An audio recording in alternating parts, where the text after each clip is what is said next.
we need to use the arc length formula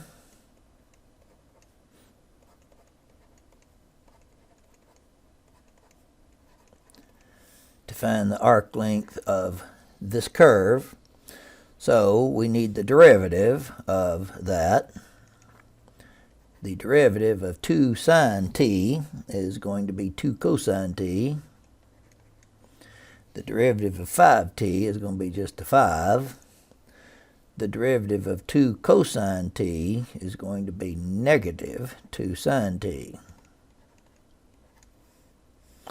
And so then the magnitude of that would be the square root of 2 cosine t squared, which would be a 4 cosine squared t, plus 5 squared, which would be a 25, plus 2 squared sine squared t, which is 4 sine squared t. Now we can combine the 4 cosine squared and the 4 sine squared and make that 4 times cosine squared t plus sine squared t. Now the cosine squared t plus the sine squared t is a 1. So we get 4 plus 25, which is 29. And so that is what we need to do the integral of. And that's from negative 10 to positive 10. Now that's easy enough because the square root of 29 is a constant, and the integral of any constant is the constant times the variable. So that would be a square root of 29t from negative 10 to positive 10. So that'd be a square root of 29 times 10 minus a square root of 29 times negative 10. So that'd be 10 plus 10, or 20, square root of 29. Now the other alternative is, if you have TI-89 and have put the program on there, that this is in the video on the lesson, so I'm not going to be showing you that, the program I'm talking about. But here's how it would work. If you take your calculator, now I'm going to do this in 2 steps rather than just one. You can try doing it in 1 step. But what I like to do is to take my vector, store that in R, then do the program. And I get that from the catalog F4, and it was called VARCLEN, right there, the one that's highlighted. And we need to specify that R is where we have our vector. Then the left endpoint, negative 10, then the right endpoint, positive 10.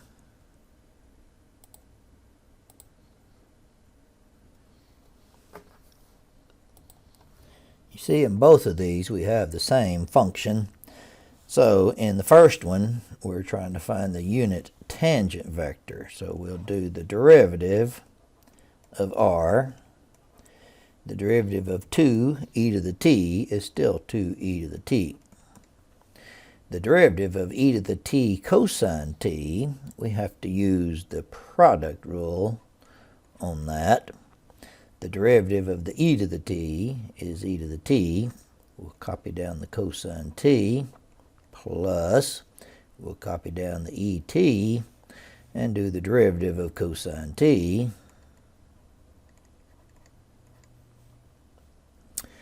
Then we do the product rule again. Derivative of e to the t is e to the t, copy down the sine t, plus copy down the et, and do the derivative of sine t. So there's the r prime. Now we need to do the magnitude of that. Magnitude of this would be the square root. We've got 2e to the t squared. When we square the 2, we'll get a 4. When we square the e to the t, we'll get an e to the 2t. Now remember, we have a minus sign here. I'll go ahead and fix this with a minus, and we'll do away with that. So to square this binomial, we need to square the first term. The square of e to the t is e to the 2t. The square of cosine t is cosine squared t. We need to multiply the first one and the second one together.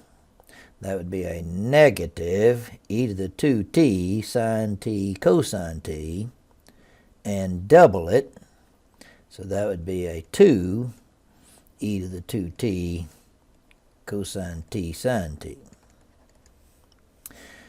Then we need to square the second term. The square of a negative e to the t sine t is a positive e to the 2t sine squared t. Now this third one is going to be the same sort of thing. It's a plus. We square the first, that's e to the 2t sine squared t. We multiply the first and the second, that's e to the 2t sine t cosine t, and double it, that's 2 e to the t sine t cosine t, and then we square the second one, that's e to the 2t cosine squared t. Now let's look for things to combine.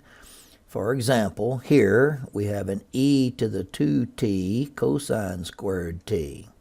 As we look down the line, we have another e to the 2t cosine squared t. So those could be put together. You notice here we also have a negative 2 e to the t cosine t sine t. And here we have a 2 e to the 2t sine t cosine t. That was supposed to be a 2t. And so those will simply disappear. We can go ahead and mark those out. And we have here an e to the 2t sine squared and another e to the 2t sine squared.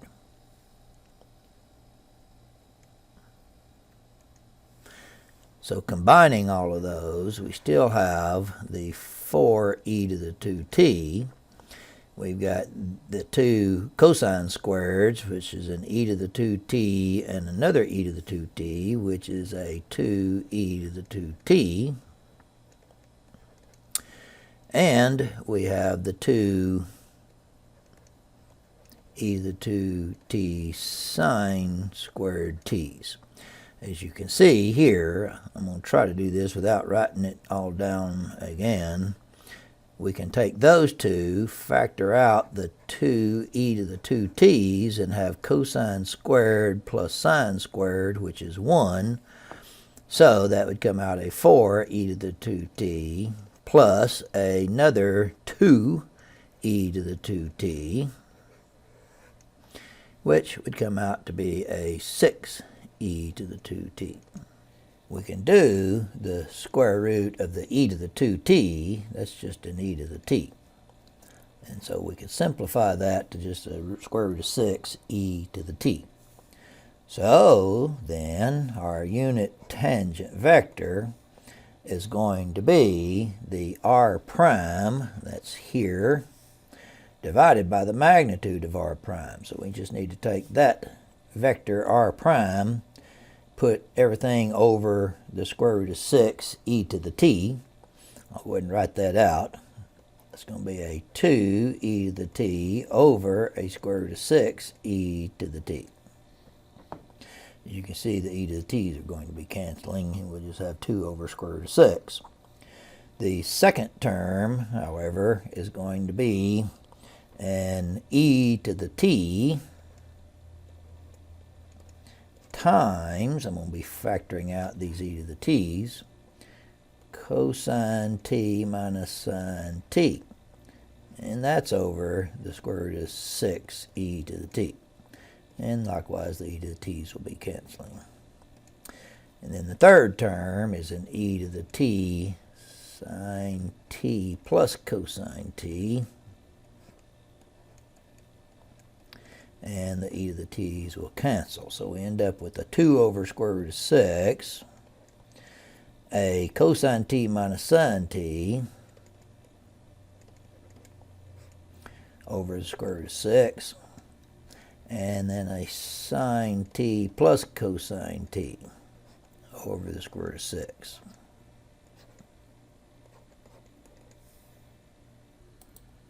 To work problem 117, we would need to repeat what we just did, only now we'll start with the unit tangent vector, capital T. So we take what we just came up with and do the stuff that we just did.